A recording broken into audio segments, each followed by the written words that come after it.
তিলজলায় বেআইনি নির্মাণ ভাঙার উপরে স্থগিতাদেশ দিল, অন্তর্বর্তী স্থগিতাদেশ দিল কলকাতা হাইকোর্ট।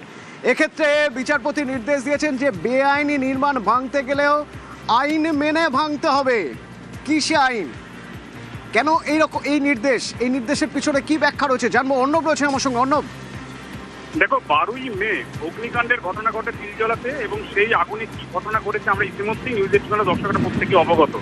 এবং সেই ঘটনার পর নতুন রাজ্য সরকার, খোদ মুখ্যমন্ত্রী শুভেন্দু অধিকারী কড়া মনোভাব দেখিয়েছিলেন। তিনি রিপোর্ট কলফর করেছিলেন কমিটি তৈরি করে, এবং সেই রিপোর্টে বিস্ফোরক তথ্য উঠে আসে এবং ওই জায়গায় বেআইনি নির্মাণ যে হয়েছে তা রিপোর্টের সামনে আসে, রাজ্য সরকার দেখতে পায়। এবং এই বেআইনি নির্মাণ নিয়ে রাজ্য সরকার বেশ কিছু পদক্ষেপও ঘোষণা করে। সেই পদক্ষেপ আমরা কয়েকদিন দেখাচ্ছি বা দেখছি। এক্ষেত্রে ওই প্রেমিসেস 50/3/1 এই প্রেমিসেসের মধ্যে যেখানে আগুন লেগেছিল তার পাশেও বেশ কয়েকজনের ছোটখাটো ব্যবসা ছিল, যেটা কমার্শিয়াল প্লট হিসেবে নথিভুক্ত ছিল।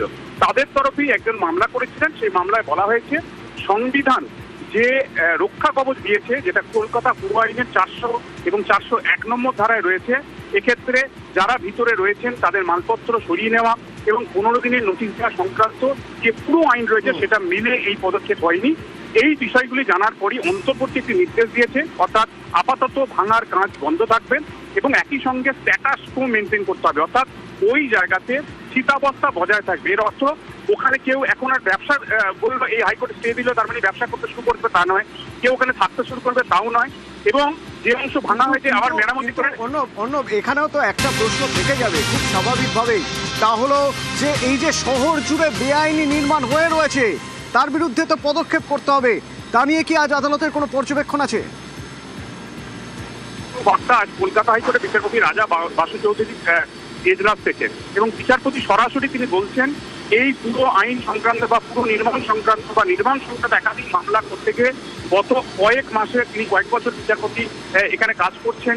সেখানে তিনি দেখেছেন রাজ্য জুড়ে ব্যাঙের ছাতার মতো বিভিন্ন দিকে বেআইনি নির্মাণের রমরমা, এবং সেই বেআইনি নির্মাণগুলো ভাঙার জন্য প্রয়োজনীয় পদক্ষেপ করার জন্য নির্দেশ দেওয়া হলেও বিগত সরকার সরাসরি তৃণমূল কংগ্রেস পরিচালিত সরকারের নাম না করলেও কোনো পদক্ষেপ করেনি। এবং শুধু বিচারপতি রাজা বাসু চৌধুরী আজকের এই বার্তার মধ্যে বিষয়টি নির্দিষ্ট নয়, বিচারপতি অমৃতা সিনহাও কলকাতা পুরসভার পূর্ব কলকাতা জলাশয় 108খানা যে প্লট চিহ্নিত হয়েছিল তাতেও যে কোনো পদক্ষেপ হয়নি। বারবার হাইকোর্ট এটা নিয়ে বক্তব্য পর্যবেক্ষণ করা বার্তা দিলেও কিন্তু বিগত সরকার পদক্ষেপ করেনি। তার পরিণাম হচ্ছে এগুলো, সেটাই আদতে বোঝাতে চেয়েছেন বিচারপতি।